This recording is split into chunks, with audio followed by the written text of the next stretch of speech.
इस मामले में ये जो आप बता रहे हैं इस लड़की के मामले में जो टीचर्स हैं उनके पास, जो हमारी एंटी रैगिंग कमेटी है उसके पास या मेरे पास कोई भी ऐसी जानकारी आज तक जो ये जो सेशन इसमें तो वो 29 जुलाई के बाद वो कॉलेज ही नहीं आई है। पहली बात तो ये है। वो लड़की फर्स्ट ईयर में हमारी स्टूडेंट थी। इस वर्ष वो टेक्निकली उसने फीस जमा नहीं की थी तो वो हमारी स्टूडेंट नहीं थी।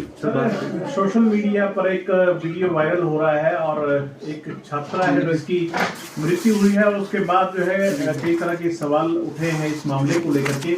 बताया जा रहा है कि धर्मशाला कॉलेज की एक छात्रा है और रैगिंग और जाति सूचित शब्दों का इसमें जो है वो बात कही जा रही है।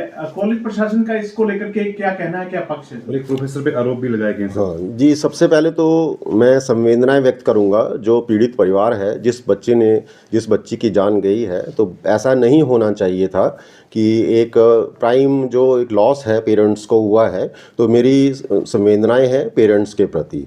और दूसरी बात जो है, मीडिया में जैसे आपने कुछ प्रश्न पूछे हैं, इस सारे प्रकरण में 3 मतलब अलग अलग पहलू हैं, जिसमें सबसे पहला पहलू जो है, पहले मैं थोड़ा सा जो लड़की है उसके बारे में, जो एडमिशन है उसके बारे में बता दूं। पिछले वर्ष ये बीए फर्स्ट ईयर की हमारे महाविद्यालय की छात्रा थी और इस वर्ष मतलब पिछले वर्ष ये फेल हो गई, जिसमें 3 विषयों में ये उत्तीर्ण नहीं हो पाई। और ये जो टीचर्स हैं, ज्योग्राफी के जो हमारे टीचर्स हैं, उनके पास गई कि मैंने सेकंड ईयर में एडमिशन लेनी है, लेकिन उन्होंने इसको गाइड किया कि आपकी सेकंड ईयर में एडमिशन नहीं होगी, आपकी रूल्स के अकॉर्डिंगली फर्स्ट ईयर में ही एडमिशन होगी। तो थोड़ा सा ये डिस्टर्ब थी, क्योंकि रिज़ल्ट आने के बाद हर कोई बच्चा जो फेल होता है वो थोड़ा सा डिस्टर्ब होता है। तो ये लड़की बार बार जो है टीचर के पास गई इसी बात के लिए, बार बार। और जो अशोक जी जिनका ये नाम ले रहे हैं, उन्होंने भी इसको बोला साथ में ही, मतलब वो सारे इकट्ठे थे कि आपको बेटे बात समझ नहीं आ रही है, आपका जो रिज़ल्ट है वो फेल है,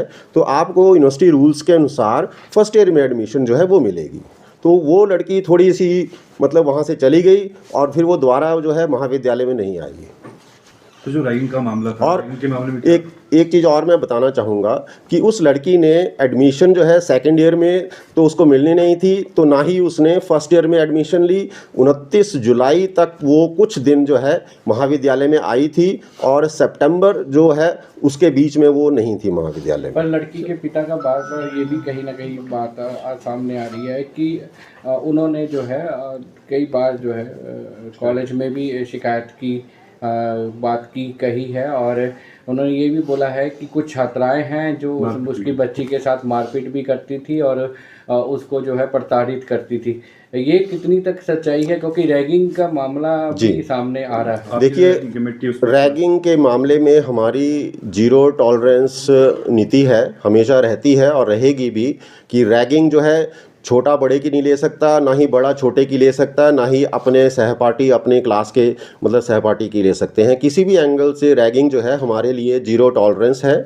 अब ये जो पहला पहलू है रैगिंग का, इसमें ये मुझे मीडिया के थ्रू ही पता चला है कि वो लड़की जो है दूसरी लड़कियां उसको कुछ परेशान करती थी। और इस मामले में जो कंप्लेंट जैसे आप बता रहे हैं, हमारी रैगिंग कमेटी बनी हुई है, जिसके जो पूरी कमेटी कॉन्टैक्ट नंबर के साथ जगह जगह डिस्प्ले है। जिस ब्लॉक में वो पढ़ती है वहाँ पर सामने एंट्रेंस पर भी लगी हुई है, मतलब टीचर्स की मतलब वहाँ लगी हुई रोल कॉन्टैक्ट नंबर लगे हुए हैं। तो अगर ऐसा कोई प्रकरण हुआ होता तो बच्चा या तो अपने फ्रेंड्स के साथ शेयर करता है या जो टीचर्स हैं उनके साथ ज़रूर शेयर करता है। इवन मेरे साथ कई बार बच्चे शेयर करते हैं कि मेरे को सर वो तंग कर रहे हैं, मेरे को वो तंग कर रहे हैं, लेकिन मैं अपने लेवल पर जो है, क्योंकि वो रैगिंग के मामले नहीं, आपसी उनकी टसल होती है, तो उनको बिठा के उनकी सहमति जो होती है वो हम करवाते हैं। लेकिन इस मामले में ये जो आप बता रहे हैं इस लड़की के मामले में, जो टीचर्स हैं उनके पास, जो हमारी एंटी रैगिंग कमेटी है उसके पास या मेरे पास कोई भी ऐसी जानकारी आज तक,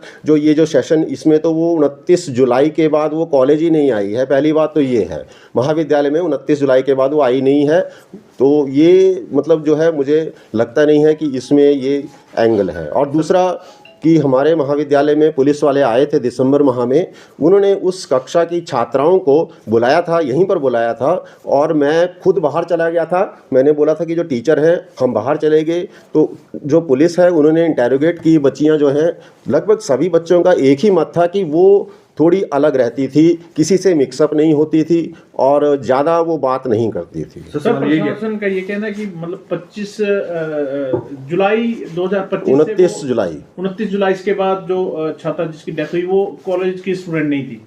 नहीं, स्टूडेंट रिजल्ट आया सितंबर में, 29 जुलाई तक उसने सिर्फ कुछ ही क्लासें जो है सेकेंड ईयर में लगाई थी, उसके बाद वो नहीं आई। एक्चुअली होता है कि हमें रोल ऑन करने पड़ते हैं बच्चे, जिसमें बच्चे को सेकेंड ईयर में एडमिशन लेनी पड़ती है और जब रिज़ल्ट आता है तो जो बच्चे फेल होते हैं उनको हम रोल बैक कर देते हैं। तो वो बच्ची बार बार यही बोल रही थी कि मैंने उसको हम रोल ऑन तो कर देते हैं अपने रिकॉर्ड में, लेकिन जब तक वो फीस जमा नहीं करेगी उसकी एडमिशन उसमें नहीं होती है। लेकिन यहाँ पर बात ये थी कि वो बच्ची जो है 29 जुलाई के बाद जो रिज़ल्ट है शायद थोड़ा आगे निकला, तो बीच में उसके बाद नहीं आई महाविद्यालय। वो स्टूडेंट थी आपके कॉलेज की या नहीं थी एट प्रेजेंट? देखिए, स्टूडेंट जैसे आप भी हमारे महाविद्यालय से काफ़ी पहले पढ़े हैं, तो आज की डेट में भी मैं आपको ये नहीं बोलूँगा कि आप हमारे स्टूडेंट नहीं हैं। वो लड़की फर्स्ट ईयर में हमारी स्टूडेंट थी, इस वर्ष वो टेक्निकली उसने फीस जमा नहीं की थी, तो वो हमारी स्टूडेंट नहीं थी।